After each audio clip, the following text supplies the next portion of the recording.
l'écouter.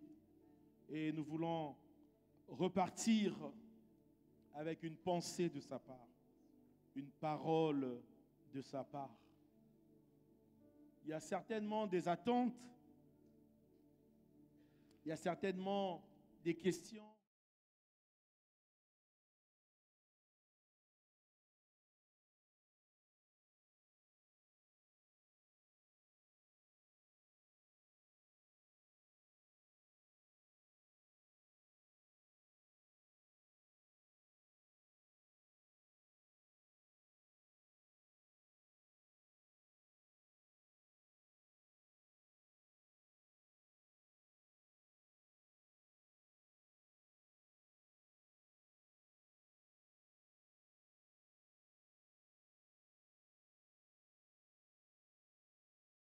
Humainement, je ne saurais le faire, mais par ton esprit, j'arriverai. Merci, Seigneur, de ramener toute pensée captive à ton obéissance. Je renverse toute forteresse de raisonnement en ce lieu, dans le nom puissant de Jésus. Et je prie ce matin que nos cœurs soient des terres fertiles qui reçoivent cette parole du Seigneur. Ainsi, nous avons prié dans le précieux nom de notre Seigneur Jésus, et le peuple de Dieu dit Amen.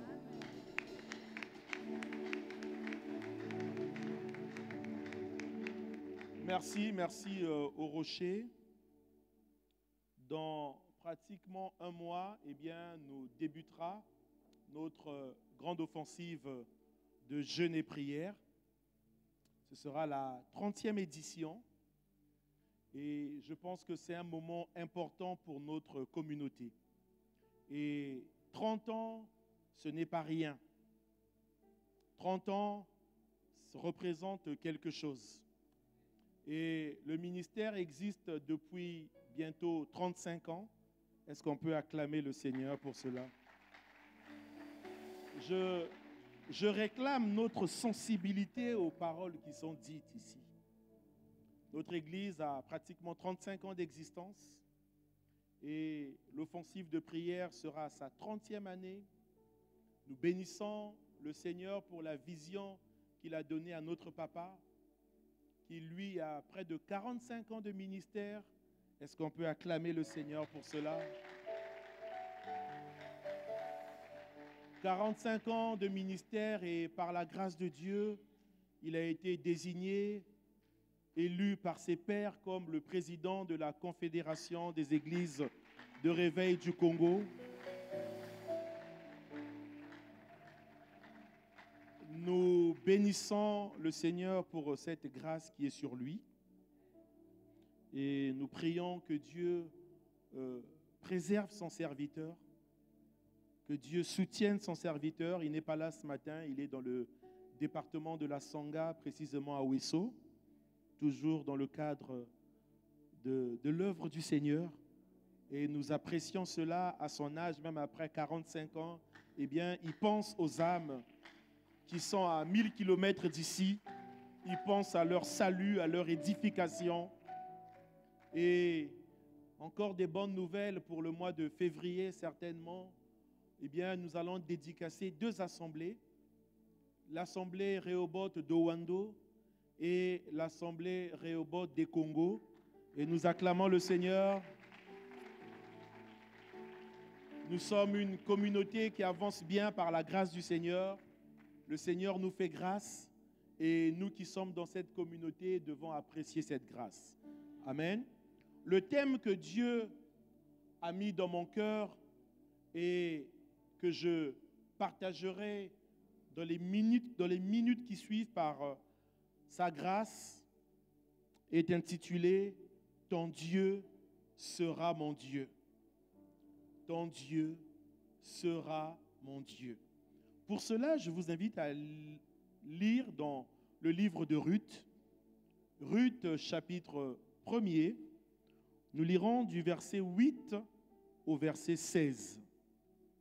Ruth, chapitre 1er, du verset 8 au verset 16. J'attends que tout le monde retrouve la référence biblique.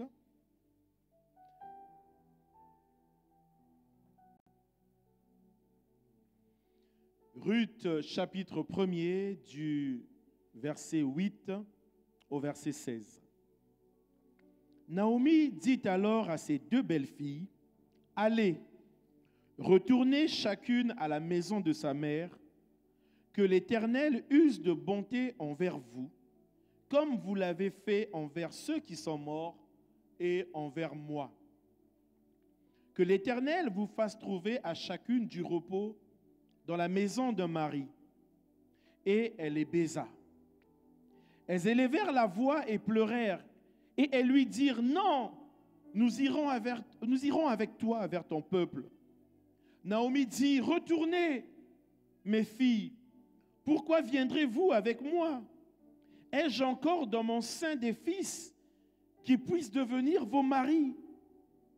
Retournez, mes filles, allez, je suis trop vieille pour me remarier. Et quand je dirai, j'ai de l'espérance, quand cette nuit même je serai avec un mari et que j'enfanterai des fils, attendriez-vous pour cela qu'ils eussent grandi?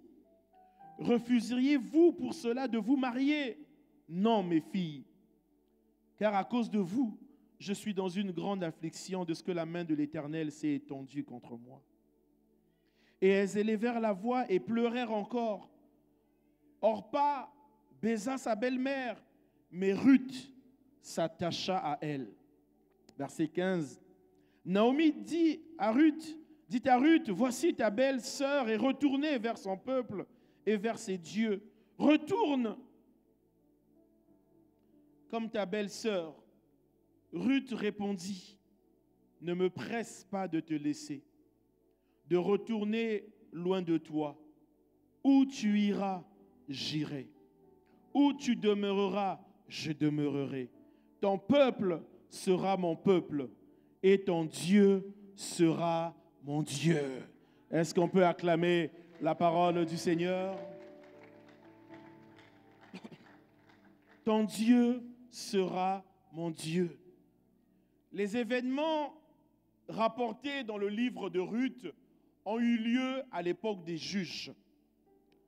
Et le livre de Ruth nous enseigne la puissance de la loyauté. Le livre de Ruth nous enseigne la puissance de l'alliance. Le livre de Ruth nous enseigne la puissance de la fidélité. Et ce sont des éléments qui nous permettent de jouir de la providence de Dieu. Et ce livre de Ruth nous montre comment Dieu peut transformer nos décisions difficiles, nos décisions courageuses en des bénédictions durables. Ouais, ce livre nous montre comment Dieu peut transformer nos décisions difficiles à prendre, nos décisions courageuses en des bénédictions durables. Je dis bien durables. Dis à ton voisin durable. L'apôtre Paul, dans la première épître aux Corinthiens, chapitre 10, verset 11, va dire, en parlant d'Israël, de leur parcours qui est mentionné dans la Bible, en parlant de certains personnages également qui composaient le peuple d'Israël, l'apôtre Paul nous dit dans 1 Corinthiens 10, verset 11, il dit, « Ces choses leur sont arrivées pour servir d'exemple, et elles ont été écrites pour notre instruction à nous qui sommes parvenus à la fin des siècles.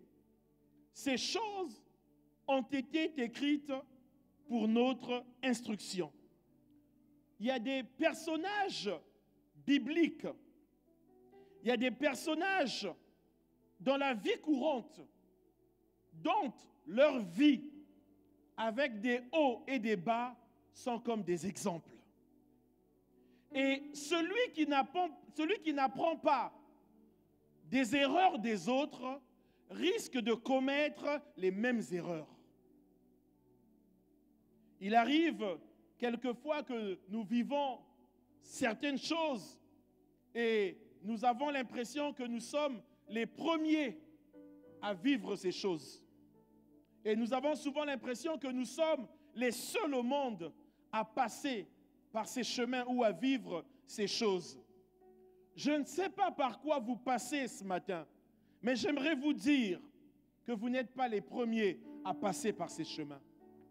J'aimerais vous dire que vous n'êtes pas les seuls au monde à vivre ce que vous vivez en ce moment. Ces choses qui sont arrivées à Israël, aux personnages de la Bible, ces choses-là leur sont arrivées pour nous servir d'exemple. Est-ce que je parle à quelqu'un ce matin? Alléluia. Pour nous servir d'exemple. Elles ont été écrites pour notre instruction, afin que nous ne commettions pas les mêmes erreurs. Ces choses ont été écrites pour notre instruction. Leur parcours nous sert d'exemple pour ne pas commettre les mêmes erreurs. C'est-à-dire que tu vois leur parcours, tu lis leur parcours et tu prends la résolution. Après être instruit, tu prends la résolution de dire non, ce genre d'erreur, moi je ne fais pas. Ça, je ne fais pas. Eux, ils ont fait. Cela m'a instruit. Mais moi maintenant, je ne ferai pas. Ces choses ont été écrites pour notre instruction. C'est-à-dire prendre garde là où ils ont commis des erreurs, que nous ne puissions pas les commettre. C'est-à-dire que pour nous, ces choses ont été écrites pour notre instruction. C'est que nous devons tirer des enseignements, tirer des leçons de leur parcours, de leur vie, pour ne pas commettre les mêmes erreurs. J'aimerais dire à une personne ce matin que ce que nous vivons aujourd'hui, des personnages l'ont vécu avant nous. Nous ne sommes pas les premiers. Nous ne sommes pas les seuls au monde. Voilà pourquoi Salomon pouvait dire dans Ecclésiaste 1er au chapitre 9, « Il n'y a rien de nouveau sous le soleil. » Il n'y a rien de nouveau. Ce que nous vivons, eh bien, des personnages bibliques l'ont vécu avant nous. Nous ne sommes pas les premiers. Nous ne sommes pas les seuls. Ces choses ont été écrites pour notre instruction, pour nous servir d'exemple. Voilà pourquoi dans ce monde, nous avons un avantage. Nous avons une grâce. Alléluia. Ces choses ont été écrites pour notre instruction, afin que nous ne répétions pas les mêmes erreurs. L'apôtre Paul, dans l'auteur de l'épître aux Hébreux, Hébreux 12, au premier verset, il nous encourage à courir avec persévérance dans la carrière qui nous est ouverte. Pourquoi il nous encourage à courir avec persévérance dans cette carrière? Parce que nous sommes environnés d'une nuée de témoins. À l'époque, l'auteur de l'épître aux Hébreux, en prenant cette image, eh bien, à l'époque, il y avait une arène dans laquelle les gens couraient. Et dans cette arène, il y avait des gradins. Dans les gradins, il y avait des spectateurs, des témoins.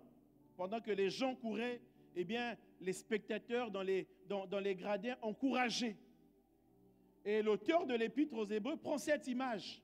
Il dit, nous donc aussi, puisque nous sommes environnés d'une si grande nuée de témoins, courons avec persévérance dans la carrière qui nous est ouverte.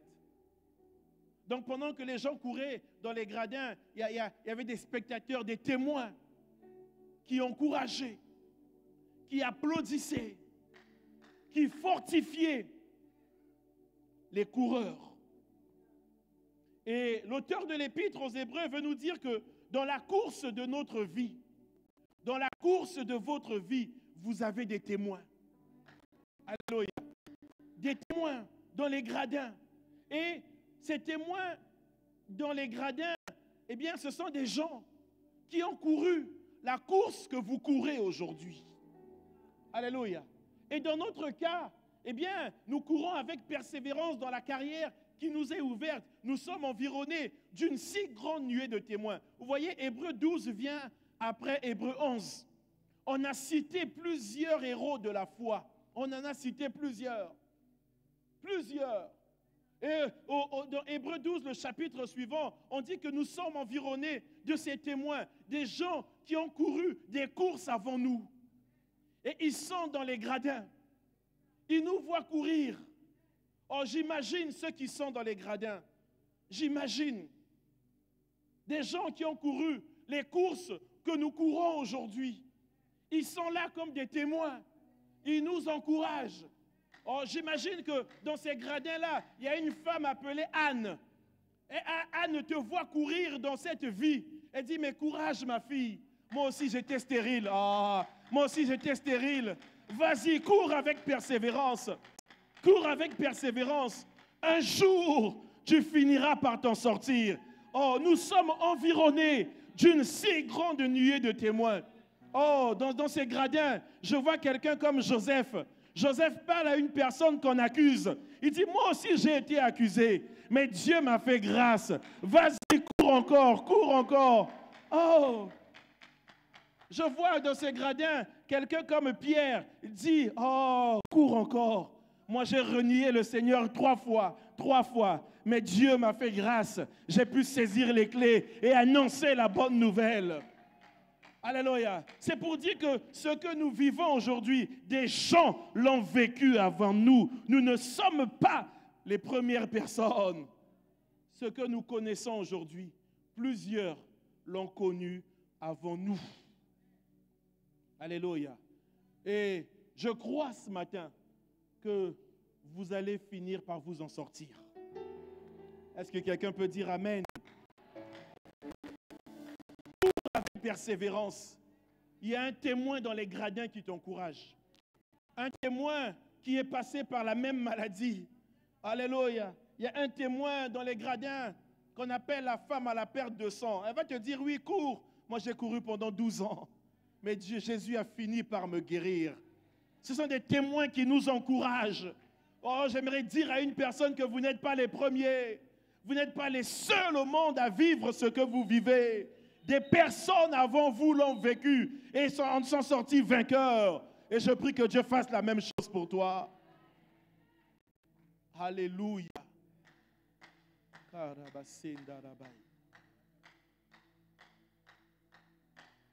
Bon, je commence mon message parce que je n'ai pas encore commencé. Donc, supportez-moi. On va finir à 11h30. Amen. Nous allons faire connaissance de Ruth, qui est notre personnage principal ici. Ruth, notre personnage principal. Son nom figure 19 fois dans la Bible. 18 fois, son nom est mentionné dans l'Ancien Testament et une seule fois dans le Nouveau Testament, dans le livre de Matthieu. 5 fois dans la Bible, on l'appelle Ruth la Moabite. 5 fois dans la Bible, eh bien, elle est liée à son origine. Et à son origine est attachée une malédiction. Et 5 fois dans la Bible, on l'appelle Ruth la Moabite. Ruth signifie amitié ou ami. Ruth fait partie avec Tamar, Rahab, Bathsheba, des 4 seules femmes mentionnées dans la généalogie de Jésus-Christ, que l'on peut lire dans Matthieu. Matthieu chapitre 1er, généalogie de Jésus-Christ, fils de David, fils d'Abraham. Abraham engendra Isaac, Isaac engendra Jacob, Jacob engendra Judas et ses frères. Et au verset 3, eh bien, la première femme est mentionnée. Judas engendra de Tamar, Pharès et Zara. Pharès engendra Esrom, Esrom engendra Aram. Aram engendra Abinadab, Abinadab engendra Nasson, Nasson engendra Salmon. Verset 5, la deuxième femme est mentionnée. Salmon engendra Boaz de Rahab. Boaz engendra Obed de Ruth. Et la dernière femme, Obed, engendra Isaïe. Isaïe engendra David. Le roi David engendra Salomon de la femme d'Uri, qui est Bathsheba. Et donc, elle fait partie des 4 seules femmes qui sont mentionnées dans la généalogie de Jésus. Ruth fait partie, avec Rahab, des 2 étrangères qui font partie de la généalogie de Jésus-Christ. Parce que dans la généalogie de Jésus, il n'y a que des Juifs. Mais Ruth et Rahab sont mentionnées dans cette généalogie. 2 femmes étrangères mentionnées dans la généalogie de Jésus-Christ. Et celui qui plus tard va devenir son mari, Boaz, est décrit comme un type de Jésus-Christ. Parce que Boaz avait droit de rachat sur Ruth. L'histoire de Ruth est une histoire de destinée. L'histoire de Ruth est une histoire d'attachement. L'histoire de Ruth est une histoire de conversion. L'histoire de Ruth est une histoire de délivrance. L'histoire de Ruth est une histoire d'alliance. L'histoire de Ruth est l'image d'une relation entre un père dans la foi, un père spirituel et son fils. L'histoire de Ruth est l'image, d'une relation entre un leader et un fils.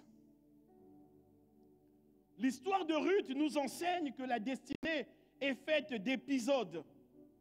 Ruth, la Moabite, est passée par plusieurs épisodes qui ont radicalement changé sa vie. J'aimerais dire à une personne ce matin qu'on ne devient pas tout du coup. J'aimerais dire à une personne ce matin qu'on n'a pas tout du coup. La vie est faite d'épisodes. La destinée est faite d'épisodes. Et l'histoire de Ruth nous révèle que la destinée est faite d'épisodes. Il y a des étapes. Et à chaque étape, il y a le temps. À chaque étape, il y a la transformation. Tout ne vient pas comme ça. La destinée veut dire la finalité de quelqu'un ou de quelque chose. Est-ce que nous sommes là ce matin? Est-ce que vous me suivez ce matin? La destinée, c'est la finalité de quelqu'un ou de quelque chose. Et dans notre cas, c'est la finalité pensée, voulue, programmée par Dieu. Notre destinée est une finalité pensée, voulue, programmée par Dieu, à laquelle l'homme a aussi un rôle à jouer. Est-ce que vous me suivez ce matin? Dieu pense notre destinée. Il la programme. Il la veut. Mais l'homme a un rôle à jouer dans cette destinée. Voilà pourquoi tu ne dois pas subir ta destinée. Tu dois être actif dans ta destinée. La destinée est faite d'épisodes. Et dans cette destinée, Dieu est un Dieu de processus. Derrière chaque chose que Dieu permet, derrière chaque destinée, il y a un but. Est-ce que vous me suivez ce matin? Dieu ne fait rien pour rien. Il a un but. Derrière la destinée de ta vie, il y a un but. Le Proverbe 16, au verset 24, au verset 4 nous dit, Proverbe 16, verset 4, la Bible nous dit, l'Éternel a tout fait pour un but. Tu es là ce matin, c'est pour un but. Tu es dans ce monde, c'est pour un but. J'aimerais dire à une personne que tu n'es pas un hasard. Non, tu n'es pas un accident. Tu es là pour un but. Et je rajoute que ta vie compte. Ta destinée compte. Mes destinées, le psaume 31, verset 16, mes destinées sont dans ta main. C'est-à-dire que nos destinées sont dans les mains du Seigneur. Et il a tout fait pour un but. Oh Seigneur, aide-moi à comprendre le but que tu vises pour moi. Que le Seigneur nous aide à comprendre, parce que souvent nous ne comprenons pas. Nous sommes là, nous fonctionnons comme ça de janvier à décembre. Nous ne savons pas. Je prie que le Seigneur nous révèle, nous aide à comprendre le but pour lequel il nous a appelés. Le but pour lequel il nous a placés dans ce pays. Le but pour lequel il nous a placés dans une famille. Le but pour lequel il nous a placés dans cette église. Oh Seigneur, aide-nous à comprendre. Il y a un but, ce n'est pas pour rien. Ésaïe dira, ma destinée est cachée devant l'Éternel. Oh, ta destinée est dans un endroit sûr. Ta destinée est dans un lieu sûr. Elle est cachée. Cachée devant l'Éternel. Ruth, cette femme moabite, s'était attachée à Naomi par son fils, par le fils. Ruth était mariée à l'un des fils de Naomi. Ils ont vécu ensemble 10 ans. Et 10 ans, au bout de 10 ans, le mari va mourir. Et Naomi, qui était allée dans le pays de Moab avec son mari, ses 2 fils, va perdre son mari, ses 2 fils. Elle va rester avec ses 2 belles-filles, Ruth et Orpa. Et voilà qu'elle va apprendre que Dieu a visité Bethléem parce qu'elle avait quitté Bethléem à cause de la famine. Mais voilà que 10 ans après, eh bien, Dieu a visité Bethléem. Bethléem qui signifie la maison du pain. À un moment donné, il a manqué du pain dans la maison du pain. Il peut manquer du pain dans la maison du pain. Ça peut arriver. Mais 10 ans après, eh bien, Bethléem va redevenir la maison du pain. Dieu va visiter Bethléem et va lui redonner du pain. Et Naomi, qui avait perdu son mari, ses 2 fils, est restée avec ses 2 belles-filles. Et ayant entendu que Dieu a visité, elle va prendre la décision de retourner à Bethléem. Et avant de retourner, elle va presser ses 2 belles-filles de retourner chez elle. À 3 reprises, au verset 8, au verset 11, au verset 12. Elle va dire, retournez, retournez. Je n'ai plus rien à vous donner. Elle va même dire, je suis trop vieille pour me remarier. Naomi avait environ 50 ans à ce moment-là. Je suis trop vieille pour me remarier et vous donner des fils. Je suis trop vieille. Retournez. Elle va les presser à 3 reprises. Les 2, Ruth, quand Ruth va rester seule, elle va encore dire Naomi va encore dire à Ruth, retourne. Ruth l'a entendu 4 fois. Retourne. Naomi est restée 10 ans dans le pays de Moab. Son mari va mourir, ses 2 fils. La Bible ne donne aucune explication à la mort de tout ce monde-là. Aucune explication. Ils sont morts, c'est fini. Et voilà qu'elle décide de retourner dans le pays de Bethléem. Après 33 tentatives, Ruth dit à Naomi, je vais relire cela, permettez-moi de le relire. Ruth répondit, ne me presse pas de te laisser, de retourner loin de toi. Où tu iras, j'irai. Où tu demeureras, je demeurerai. Ton peuple sera mon peuple et ton Dieu sera mon Dieu. Oh!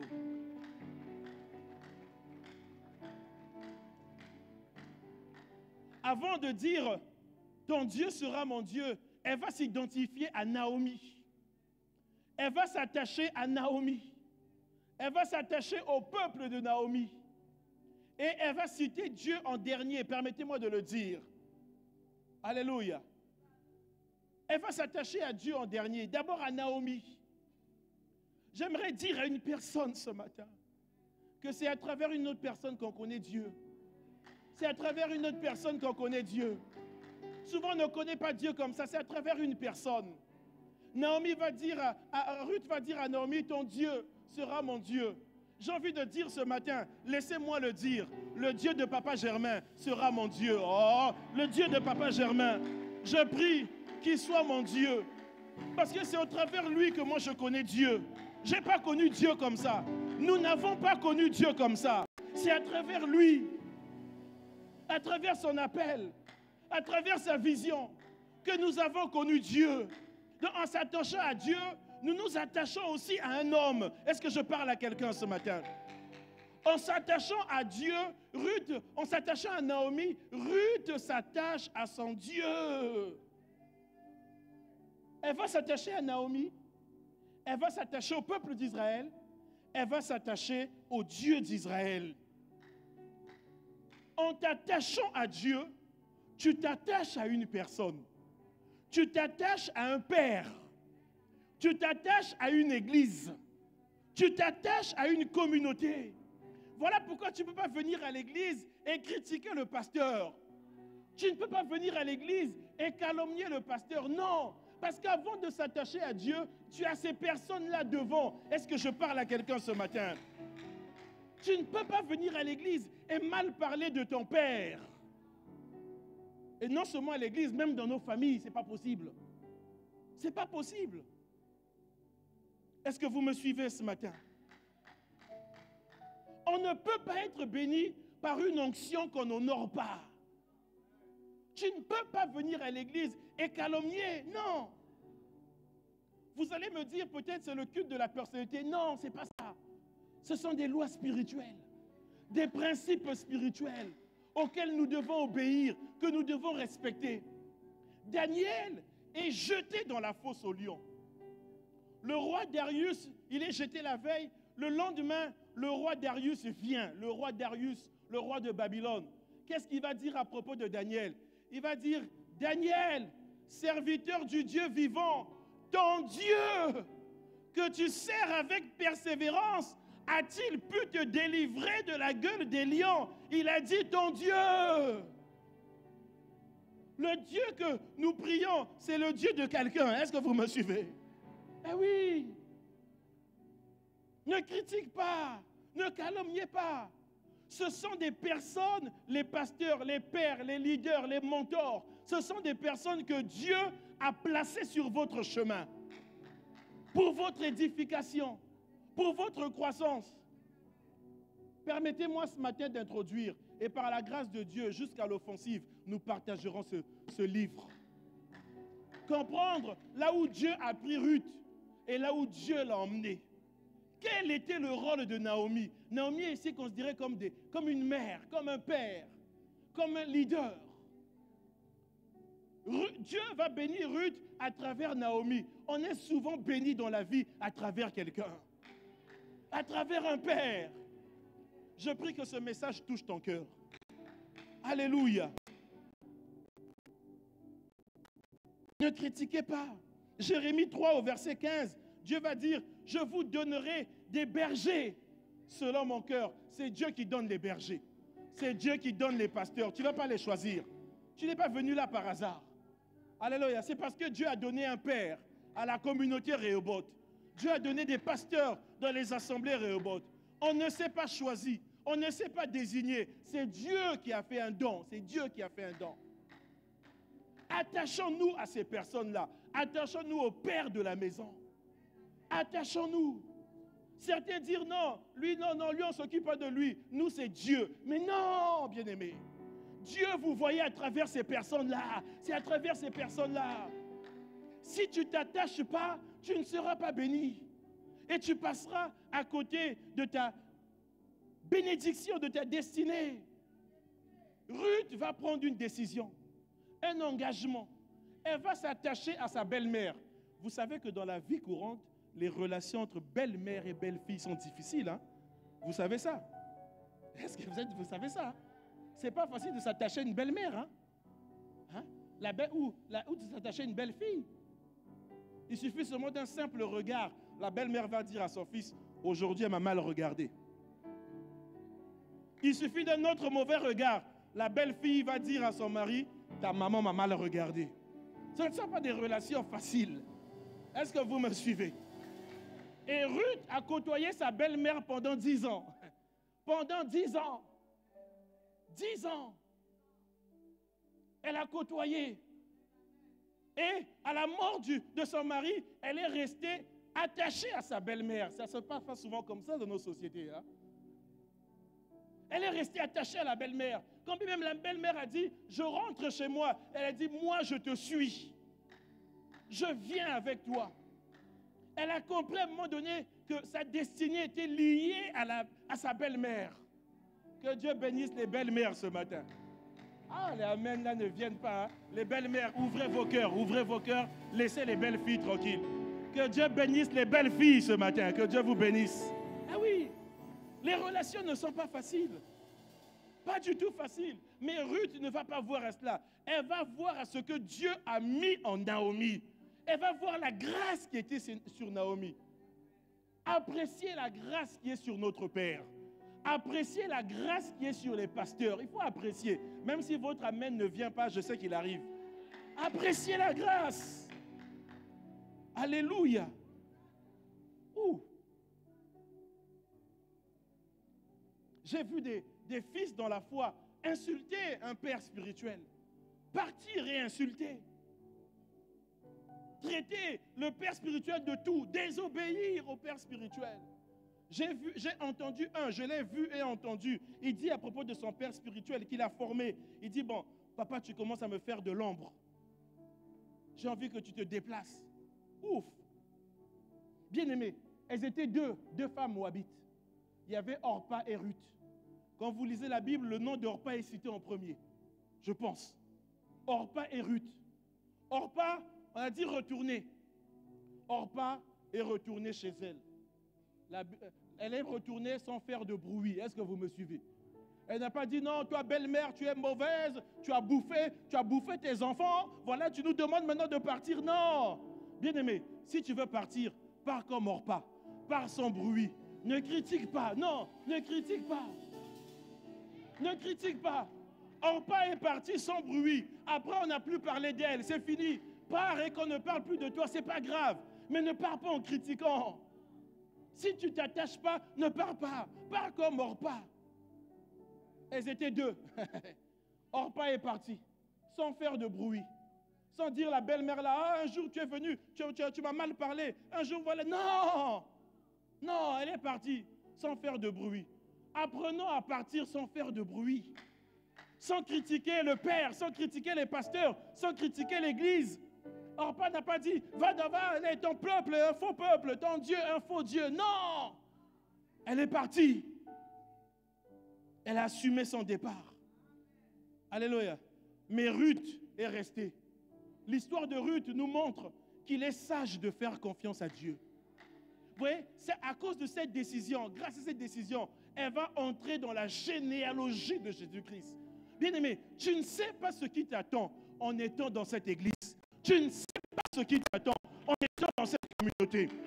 Ne vois pas les faibles personnes que nous sommes. Ne vois pas les faibles commencements. Mais vois le Dieu de Papa Germain. Vois le Dieu de l'apôtre Germain. Vois le Dieu de Réhorod. Vois ce Dieu-là. C'est ce Dieu-là qui t'emmène quelque part. Il a emmené Ruth quelque part. Il a pris Ruth dans la malédiction. Il a pris Ruth auprès des dieux idolâtres, des dieux de l'idolâtrie. Il a sorti Ruth. Et Ruth s'est attachée à Naomi, la belle-mère. Mais pour s'attacher à Naomi, eh bien, je suis sûr que Naomi a marqué positivement l'existence de Ruth. Pendant 10 ans, ils ont cohabité. Elle a connu ce Dieu d'Israël à travers Naomi. Elle a vu la grâce de Dieu sur Naomi. Elle s'est attachée, elle ne s'est pas attachée comme ça. Entre Ruth et Naomi, ce n'est pas une histoire de calcul, ce n'est pas une histoire d'intérêt. C'est une relation, c'est un attachement, c'est une alliance au Dieu d'Israël. Quand je lis cette histoire, je peux dire que c'est Naomi qui a enfanté Ruth dans la foi. Elle a donné naissance. Et nous aussi qui sommes là, nous avons été enfantés. Jésus dira, celui qui m'a vu, a vu le Père. Philippe disait, mais montre-nous le Père. Nous, on veut connaître le Père. Le Père, nous ne le voyons pas. Jésus dit, tu m'as vu, tu as vu le Père. Est-ce que quelqu'un peut dire Amen ce matin? Jésus, son ministère ici sur terre, a dit, celui qui m'a vu, a vu le Père. Oh, ce matin, laissez-moi dire, en tout cas, laissez-moi. Le Dieu de Papa Germain est mon Dieu, qui devienne également ton Dieu. Alléluia. Mais avant d'aller auprès de Dieu, tu t'attaches à une personne, à celui que Dieu a appelé. La bénédiction de Ruth, nous allons voir cela jusqu'à l'offensive. La bénédiction de Ruth passée par Naomi. Passée par Naomi. Ruth n'est pas venue comme ça. Elle était étrangère. Elle est venue à Bethléem. Naomi a préparé le terrain. Voilà pourquoi, bien-aimé, tu dois changer ton mode de pensée envers l'Église, envers son leader. Est-ce que tu me suis? Et grâce à cela, tu verras Dieu maintenant différemment. Souvent, on est frustré lorsque notre destinée ne s'accomplit pas. On est frustré. On critique l'Église, on critique le leader. Non. Naomi s'est attachée. Elle a dit, si je la laisse partir, je vais rester seule dans un environnement hostile. Naomi ne voyait pas tout cela. Romains 11, verset 29 nous dit, car Dieu ne se répand pas de ses dons et de son appel. L'onction qu'il a placée en une personne peut être inactive à un moment donné, ça dépend. Mais cette onction-là n'est pas morte. Il faut l'activer. Naomi, ayant perdu son mari, ses 2 fils, commençait à un moment donné à se sous-estimer. Mais Ruth ne la voyait pas comme ça. Ruth la voyait comme une personne remplie de grâce, remplie de vie, une personne vraiment exceptionnelle. Je pense que dans le pays de Moab, elle n'avait jamais vu une femme comme Naomi. Jamais. Elle dit non, moi, je quitte mon pays pour la suivre. Je parle à une personne. Tu quittes le monde pour suivre le Dieu de Papa Germain. Est-ce que tu me suis? Oui, c'est ça. Tu quittes pour suivre Jésus. Mais Jésus, tu le vois souvent à travers un homme qu'il a placé, qu'il a mis là. Jésus est parti. Il a été crucifié, ressuscité, monté dans la gloire du Père. Il n'a laissé aucune église. Est-ce que vous êtes d'accord avec moi? Jésus n'a laissé aucune église. Mais lesquels ont commencé l'église? Mais ce sont les disciples. Est-ce que vous me suivez? Les disciples. Ton Dieu sera mon Dieu. Ce dont nous avons besoin, c'est de s'attacher à Dieu et à celui que Dieu qu'il a placé à notre tête. Ça, c'est important. Je suis obligé de le dire, d'édifier le peuple de Dieu. Parce que nombreux passent à côté. Reviens à l'essentiel, à ces principes spirituels, à ces lois spirituelles. Ces lois qui ont béni Ruth te béniront. Moi, je vois ce matin, je vois des Ruth qui deviendront, des Ruth qui deviendront grâce à Naomi. Je vois des Ruth ce matin. Je vois des Ruth ce matin que Dieu va utiliser grâce à des Naomi. Alléluia. Quand nous nous attachons à Dieu, quand nous nous attachons à celui qui l'a placé, Dieu nous conduit au bon endroit. Il nous conduit au bon moment. Dieu va conduire Ruth dans le bon pays. Alléluia. Dans le bon pays. Bethléem. Voilà pourquoi David pouvait dire dans le psaume 23, « Il me fait reposer dans de verts pâturages. » L'église est un vert pâturage. Le Seigneur te fait reposer dans un vert pâturage. C'est le Seigneur qui te conduit dans ce troupeau. Tu n'es pas venu à l'église par hasard. Ah non! Même si tu as eu la pensée, Dieu t'a communiqué la pensée. Même si quelqu'un t'a invité, Dieu est passé par quelqu'un. Et tu es venu, le pasteur a commencé à te nourrir. Le Père te nourrit. Mais tu n'as pas craché dans la soupe. Est-ce que tu me suis ce matin? Alléluia. Nous parlons des choses attachées à la destinée de Ruth pour que nous puissions comprendre. Il y a peut-être une maladie dans ton corps qui résiste simplement parce que tu désobéis à ce principe. Ruth, lorsqu'elle s'est attachée à Naomi, a été délivrée de la malédiction qui pesait sur les Moabites. Elle a fait 10 ans avec un mari dans le pays de Moab. Elle n'a pas eu d'enfant. Je vous dirai le nombre d'années qu'elle a fait à Bethléem et comment elle a eu un enfant. Ah oui, il faut faire attention. Il faut faire attention. C'est une histoire d'attachement.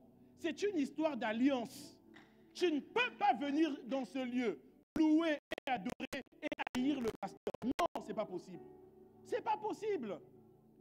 Tu bloques beaucoup de choses. Je ramène ce matin le peuple de Dieu à ce qui est essentiel parce qu'il y a trop de confusion entre nous, il y a trop de confusion. Il y a trop de désordre. Nous avons un leader dans la communauté. C'est Papa Germain. Et oui, c'est lui que Dieu a placé. Et si Dieu t'a emmené dans cette vision, tu dois suivre cette vision. Tu dois obéir. Tu ne dois pas faire des calculs ou quoi. Non, laisse ça, laisse ça. Et j'aimerais te dire que ta bénédiction passe par là, par cet attachement-là. Tu ne peux pas mépriser. Tu ne peux pas t'allier avec ceux qui critiquent. Tu ne peux pas t'allier avec ceux qui calomnient. Tu te détruis tout seul. Tu limites ta vie.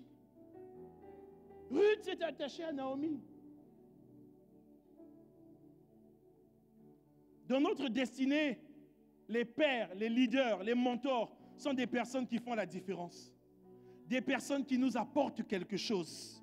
Et nous allons voir tout au long de cet enseignement l'apport de Naomi dans la vie de Ruth.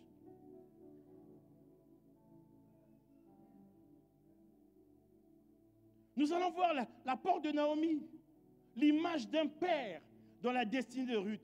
Comment Naomi va enrichir la vie de Ruth.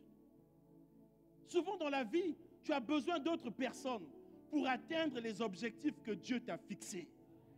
Tu as besoin d'un père. Tu as besoin d'un leader. Peu importe sa forme, peu importe sa taille, c'est celui que Dieu a placé à tes côtés.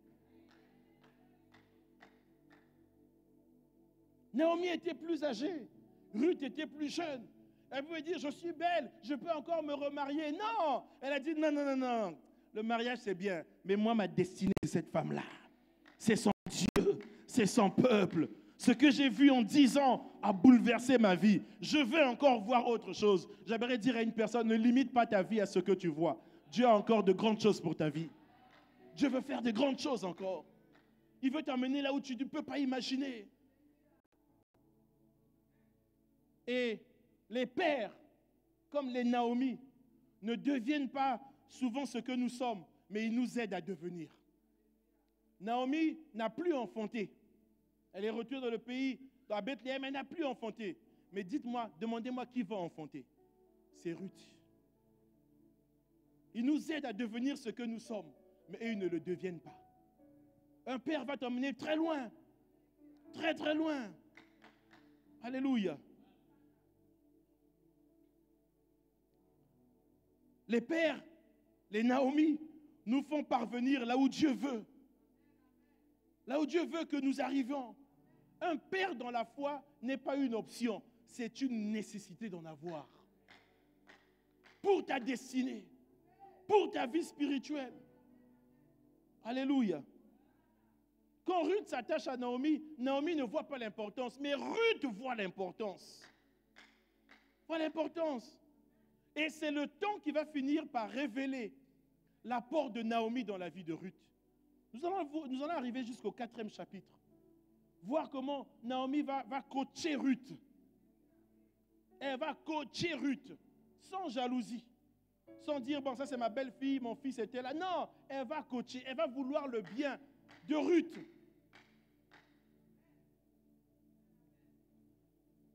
Les Naomi sont des personnes qui sont déjà arrivées quelque part avec Dieu. Ce sont des personnes, les pères sont des personnes que Dieu a élevées, dont Dieu a ouvert les portes sur le plan ministériel, matériel, financier. Ce sont des personnes pour qui et par qui Dieu fait des choses. Et Ruth l'avait compris. Ruth, la Moabite, a compris cela. Que moi, je dois m'attacher. Elle a déjà un parcours avec Dieu. Moi, je n'en ai pas. Je vais imiter. Je vais m'attacher à son Dieu. Il y a des pères, si nous les quittons, notre vie sèche. Il y a des Naomi, si tu les quittes, ta vie va sécher. Il y aura la sécheresse. Il ne faut pas douter de cela. Tu dois revoir tes priorités dans la communauté. La communauté, l'église, ce n'est pas une mutuelle. Tu dois revoir tes priorités. À qui tu t'attaches? C'est vrai que nous sommes là entre frères, il y a la communion fraternelle. Mais attache-toi à celui que Dieu a placé. au-dessus de la communauté. Et tu t'attacheras à ce moment-là à Dieu. Nombreux ne s'attachent pas à Dieu parce qu'ils s'attachent aux amis. Mais les amis souvent nous retiennent. Nous empêchent d'arriver là où nous devons arriver. Le Père ne pourra pas te retenir. Le Père va te propulser. Il va t'aider à aller. Voyez comment le Père a soutenu Jésus dans son ministère ici sur terre.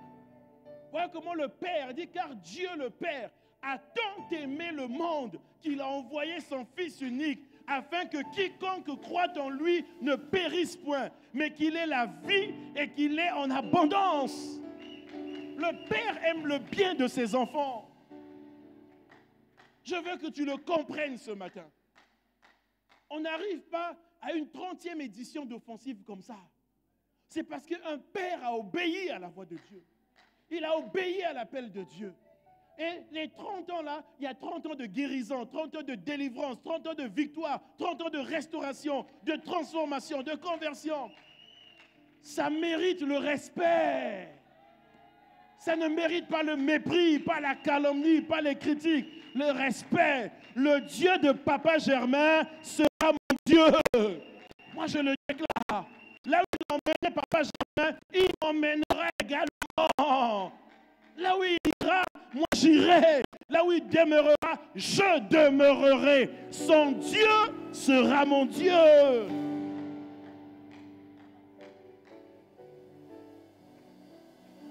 Souvent, les pères, nous ne les cherchons pas. C'est Dieu qui nous les envoie.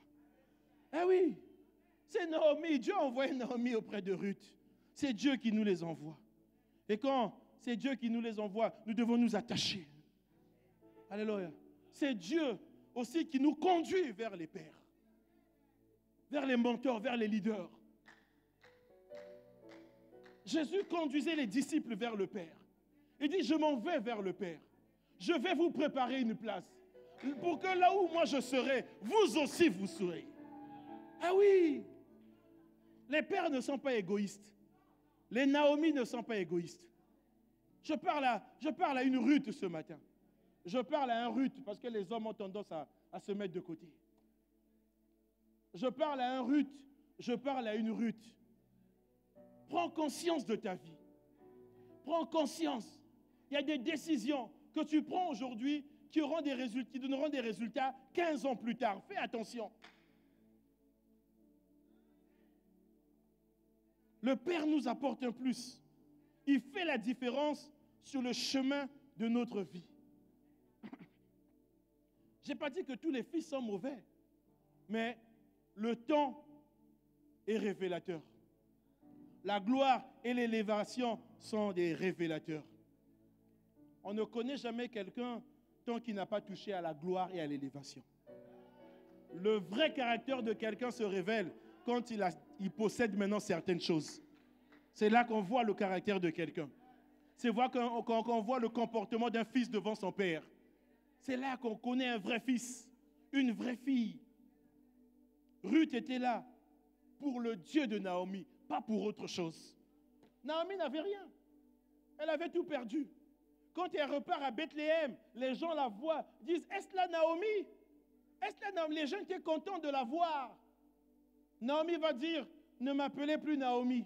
Naomi signifie grâce. Ne m'appelez plus Naomi. Appelez-moi Mara. Mara signifie amertume. Donc elle refuse même la grâce qui était sur elle, la grâce de Dieu. Elle dit, non, moi je n'ai plus ça. J'avais un mari, il est mort. J'avais 2 enfants, je reviens les mains vides. Ruth n'a pas vu tout ça. Pendant que Naomi ne voyait plus la grâce, Ruth voyait la grâce sur la vie de Naomi. Quel regard portes-tu sur le père spirituel? Quel regard portes-tu sur le responsable de l'église, de la communauté? Quel est ton regard? L'histoire de Naomi et Ruth nous enseigne qu'un fils ne peut pas être en concurrence avec son père. Moi, j'ai vu beaucoup de gens passer à côté de leur destinée à cause de leur relation avec le Père. Ils sont sortis frustrés. Je ne veux pas que tu sortes d'ici frustré. Vous voyez, dans Ruth, chapitre 3, au premier verset, on nous dit, Naomi, sa belle-mère, lui dit, ma fille, je voudrais assurer ton repos afin que tu fusses heureuse. Oh, le père Naomi, la mère Naomi, elle n'a plus rien à gagner dans ce monde. Mais dit, je voudrais assurer ton repos. Je veux chercher à assurer ton avenir. Voilà pourquoi je dis qu'un père pense à ton bonheur. Il pense à ton épanouissement. Ce n'est pas ton ennemi, ce n'est pas ton concurrent, ce n'est pas ton rival. C'est celui que Dieu a placé. Eh oui, le père connaît des choses que tu ne connais pas. Naomi connaissait des choses que Ruth ne connaissait pas. Et Ruth avait besoin de Naomi. Le jeune Samuel a vu sa destinée propulsée parce qu'il avait quelqu'un à ses côtés qui comprenait ce qu'il ne comprenait pas. Un père comprend ce que tu ne comprends pas. Samuel est dans le temple, il entend une voix l'appeler. Ici, mais qu'est-ce qui se passe? Il va, lui, la seule voix qu'il connaissait, c'était la voix d'Élie, le sacrificateur. Mais Élie connaissait la voix de Dieu. Quand bien même il était fatigué, vieux, aveugle, eh bien, il avait déjà entendu la voix de Dieu. Samuel n'avait jamais entendu la voix de Dieu. On l'appelle une première fois, il va chez Élie. Il dit, c'est toi qui m'appelles? Non, non. Il dit, Samuel, il va encore. Lui, il pensait que c'était la voix d'Élie. À un moment donné, Élie a dit, cette fois-ci, quand on t'appelle, dis, Seigneur, me voici. Élie avait déjà entendu cette voix. Un père est déjà passé là où toi, tu n'es pas encore passé. Faisons attention à nos considérations. Reconsidérons les choses ce matin. Ce matin, nous faisons une mise à jour. Est-ce que vous me suivez? De ce principe spirituel qui est important. Tu as besoin d'un père. Tu as besoin d'un leader. Les pères détiennent des informations stratégiques. Des informations que toi, tu n'as pas, que tu ne pourras pas recevoir, que Dieu ne pourra pas te donner. Eux, ils les ont. Les Naomi ont des informations. Vous allez voir comment elle va préparer Ruth pour sa rencontre avec Boaz. Oh! Ouh! Les pères ont des informations. Jésus envoie les 70. Les 70 reviennent de mission. Ils sont tout contents. Il dit, même les démons nous sont soumis. Jésus dit, pendant que vous étiez là-bas, je voyais Satan tomber comme un éclair. Les 70 ne voyaient pas, mais Jésus voyait. Oh! Ta victoire passe par cet attachement. Ta bénédiction passe par cet attachement. Souvent, tu n'as pas toujours besoin de comprendre un père. Tu n'as pas besoin de comprendre Naomi. Fais simplement confiance. Fais simplement confiance. Ruth ne comprenait pas tout, mais elle faisait confiance à Naomi. Ton Dieu sera mon Dieu. C'est une décision. Alléluia. Les pères voient ce que nous ne voyons pas. Alléluia. Et quand tu t'attaches à un père, le Dieu du père va t'emmener là où toi tu n'imaginais pas. Là où tu ne pouvais pas entrer, il va te faire entrer.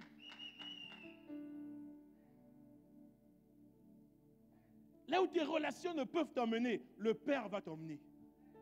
Un père a dit, que je connais, a dit, si tu veux être visible, monte sur le dos de l'éléphant. Ah oui. Sur le dos de l'éléphant, tu es visible. Tu as la visibilité. Attache-toi à un père. Tu auras la connaissance. Des choses que tu ne comprends pas. Ruth ne comprenait pas, mais s'est attachée. Et donc Naomi était une bonne personne que Dieu a envoyée pour Ruth. Mais de la même manière que Dieu t'envoie des personnes pour ton progrès, le diable a aussi tendance à t'envoyer des personnes pour te détruire. Il y a cette histoire dans 1 Roi 13 où un jeune prophète était en pleine ascension dans son ministère. Il va rencontrer un vieux prophète qui va le mentir. Faisons attention aux vieux prophètes, bien-aimés. Alléluia. Le vieux prophète qui va te dire, oh, ne va pas voir le pasteur. Qu'est-ce qu'il va te dire? Gérons ça entre nous. Quand tu vois une personne comme ça, appelle cette personne vieux prophète. Une personne qui te dit, ne va pas voir le pasteur. Non, mais qui a reçu mandat? C'est le pasteur. Tu vas aller voir cette personne, votre problème va empirer. N'écoute pas ces personnes dans l'église. Non, viens, moi je vais gérer. Ça, c'est un vieux prophète. Tu finiras avec lui, le lion va te bouffer, comme il a bouffé le jeune prophète. Quand le jeune prophète, dans 1 Roi 13, est sorti de la maison du vieux prophète, le lion l'a bouffé. alors que Dieu avait donné des prescriptions qu'il devait respecter. Le vieux prophète a poussé ce jeune prophète à ne pas les respecter. Alléluia. Et dans l'histoire de Ruth, nous voyons que le Dieu de Naomi, le Dieu Tout-Puissant, il prend le temps de faire les choses les unes après les autres. Voilà pourquoi ne sois pas pressé dans la vie. Ne sois pas pressé dans la vie. Alléluia. Ne fais pas marche arrière dans la vie. Ne fais pas marche arrière. Tu ne peux pas récupérer l'eau qui s'est renversée. Tu ne peux pas. Ne fais pas marche arrière. Le Dieu de la Bible prend le temps. Avec Ruth, il a pris le temps. Et ce temps-là, ce n'était plus vers le passé, c'était vers l'avenir. C'était devant. Tu es là pour avancer. Tu es là pour percer. Tu es là pour progresser.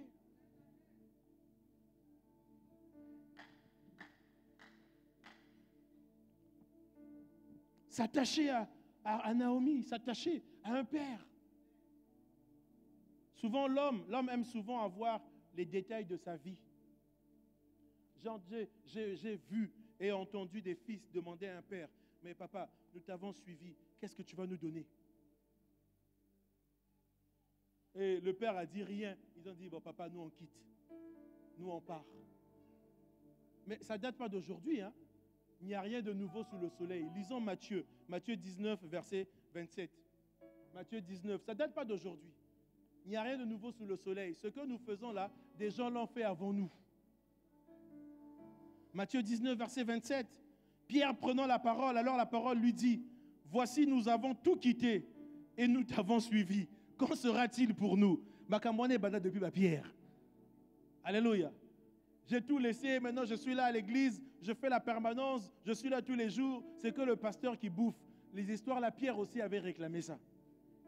Pierre aussi avait réclamé ça. Papa, je suis là, je te suis, je suis là à tes pieds. Toi, tu as ceci, mais moi, je n'ai rien. Nous t'avons suivi, qu'en sera-t-il pour nous? Parce que souvent, nous ne nous attachons pas à cause de ça, à cause des intérêts. Toi, tu as, surtout avec les histoires des offrandes, là,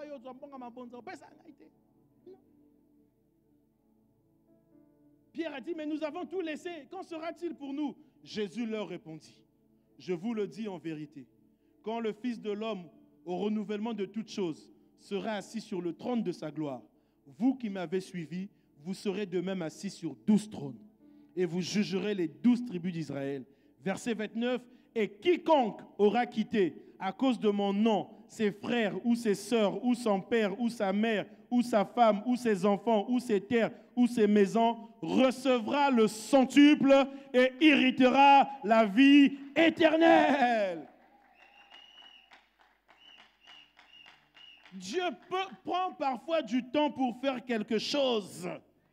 Ce Dieu qui peut faire les choses rapidement, il est capable de le faire, il est tout puissant. Mais il prend souvent le temps de faire les choses. Laisse le Seigneur faire les choses les unes après les autres dans ta vie. Laisse le Seigneur faire les choses les unes après les autres dans ta vie. Laisse le Seigneur faire les choses à son rythme,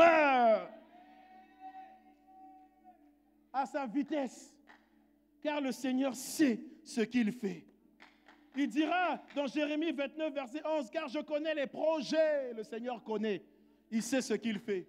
Je connais les projets que j'ai formés sur vous, des projets de paix et non de malheur, afin de vous donner un avenir et de l'espérance. Toujours dans Jérémie, oh, toi tu es là, mais Dieu a pensé des choses te concernant. Toi-même, tu n'as pas pensé à ces choses-là. Mais Dieu, lui, il a pensé à ces choses. Il a pensé à ta vie. Il a pensé à ta destinée. Il a pensé à ton travail. Il a pensé à tes études. Il a pensé à ta famille. Oh, mais il est merveilleux. Il dit à Jérémie, mais avant que je t'eusse formé dans le ventre de ta mère. Oh. Mais moi, je vais dire à maman Léonie ce soir, regarde, c'est Dieu qui m'a formé. Toi, tu ne me connaissais même pas, mais Dieu me connaissait. Est-ce que tu me suis? Avant que je t'eusse formé dans le ventre de ta mère, je te connaissais. Avant que tu fusses sorti de son sein, je t'avais consacré. Oh, Mawa, je t'avais établi prophète des nations. Oh, quelle grâce! Tu es là, mais Dieu a déjà pensé des choses te concernant. L'apôtre Paul dira dans Galates 1, verset 15, il dit, mais lorsqu'il a plu à celui qui m'avait mis à part dès le sein de ma mère, alors qu'il a vécu une partie de sa vie comme meurtrier, mais Dieu l'avait mis à part. Oh, Kosekalobi Amotote, tu ne sais pas. Tu ne sais pas. Tu vois une personne aujourd'hui, regarde, Paul dit, mais lorsqu'il plut à celui qui m'avait mis à part dès le sein de ma mère et qui m'a appelé par sa grâce, mais entre-temps, il fut meurtrier. Entre-temps. Il n'a pas commencé dans la grâce. Hein? Il a commencé meurtrier. Il détruisait les églises. Il a arrêté les pasteurs. Il mettait en prison. C'était un koulouna des anciens temps. Alléluia. Heureusement que là... Bon, non, je ne prononce pas ça. Alléluia. Dès le sein de ma mère. Et qui m'a appelé par sa grâce. Oh, je prie que tout ce que Dieu a déclaré dans le sein de ta mère puisse s'accomplir dans le nom de Jésus. Que cela s'accomplisse. Parce que pour Paul, ça s'est accompli. Ça s'est accompli. Je termine en disant ceci, que le Dieu de la Bible achève toujours ce qu'il a commencé. Le Dieu de la Bible est le Dieu des œuvres achevées. Tout ce qu'il commence avec sa main, il le finit toujours. Il a pris Ruth, quelque part, il a commencé, il a fini avec Ruth. Jusqu'à ce que Ruth entre dans la généalogie de Jésus. Oh, j'aimerais dire à quelqu'un que le Dieu de Papa Germain achèvera ce qu'il a commencé dans ta vie. J'aimerais dire à une personne que Dieu seul sait ce qui va arriver. J'aimerais dire à une personne que seul Dieu a le dernier mot dans ta vie. Bien-aimé, écoute-moi un instant.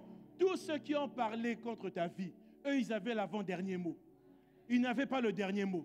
Celui qui a le dernier mot, c'est Dieu. Celui qui a le dernier mot, c'est Dieu. Oh, le roi David va dire, mais l'Éternel est ma lumière. De qui aurais-je crainte? De qui aurais-je peur? Que 1000 tombent à mes côtés, que 10 000 à ma droite, je ne serai pas atteint. Dieu sait ce qui va arriver. Dieu sait.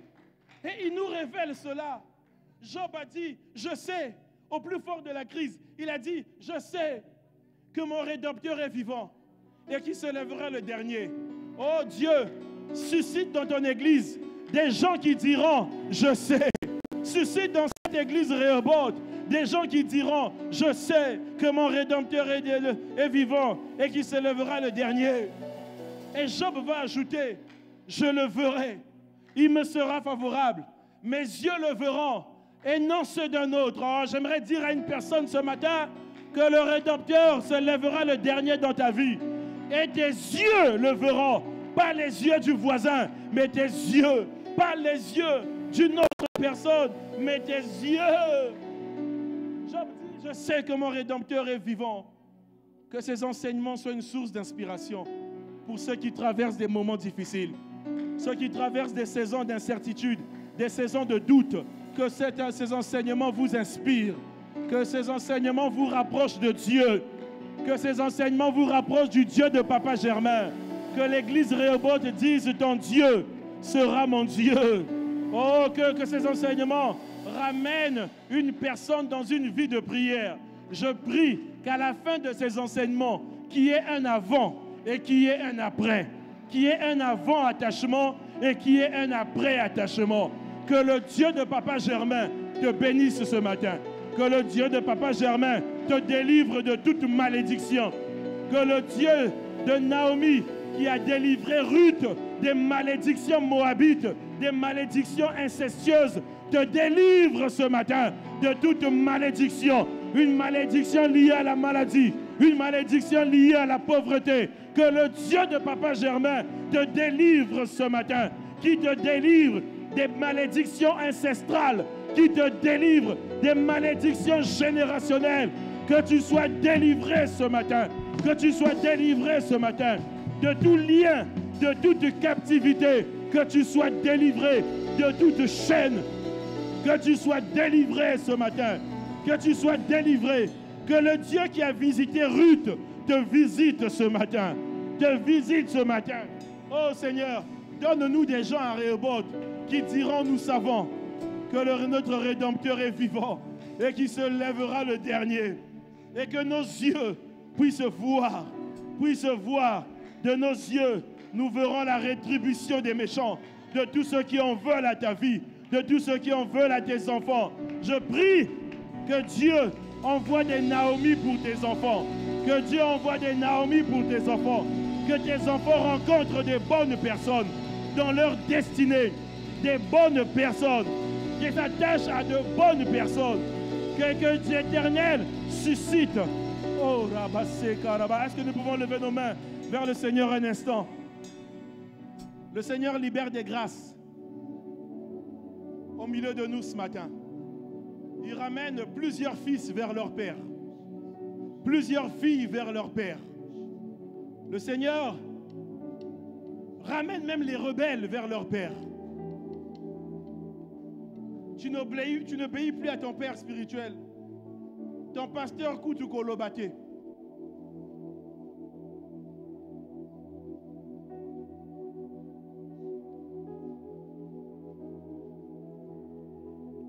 Je prie pour tous ceux qui sont dans le désespoir ce matin. C'est une histoire d'alliance. À qui tu es attaché? Le fait de durer dans une église, de passer 20 ans, 30 ans, ne veut pas dire que tu t'es attaché à un leader. Non. Ton cœur doit s'attacher. Tu peux être là, mais tu n'es pas attaché. Et nous nous attirons des malédictions parce que plus nous durons à l'église, plus nous critiquons le leader. Tu n'es pas béni. Ta descendance ne sera pas bénie non plus. Orpa est restée dans le pays de Moab. On n'a plus parlé d'elle, c'est fini. Alors que son nom était souvent cité avant Ruth. On a parlé de Ruth. Elle est entrée dans la généalogie de Jésus-Christ.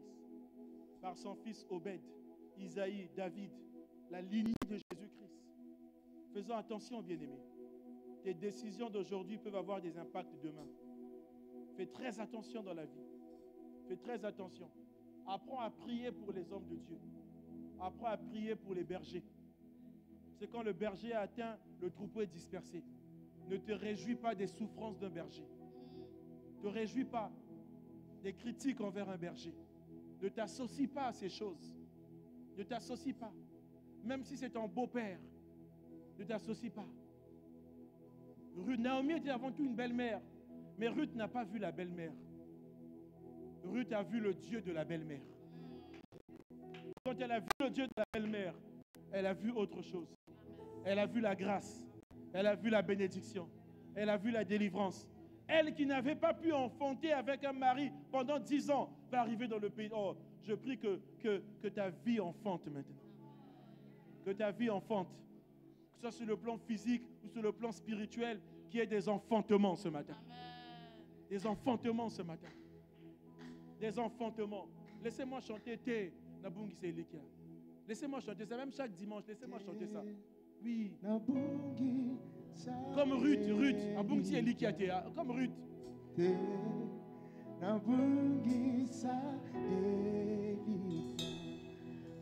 L'histoire de Ruth est une histoire de foi.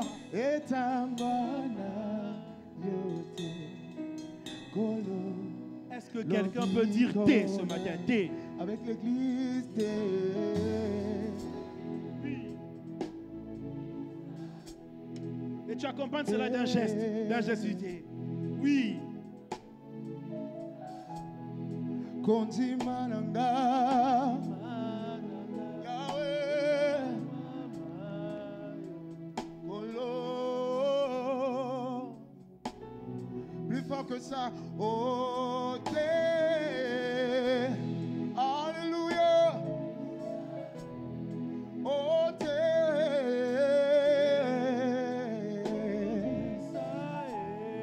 Konti mananga.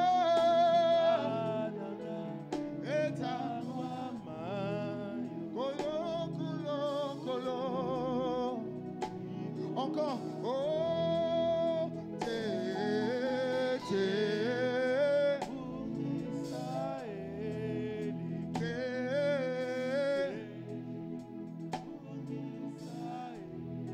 Konti mananga.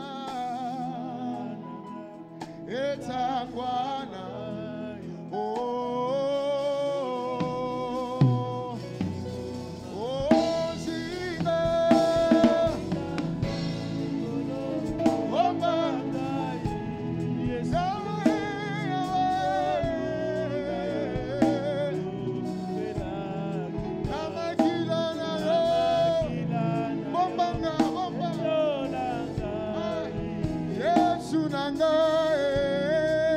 Que Dieu bénisse une Ruth ce matin. Ah, qui prend la bonne décision.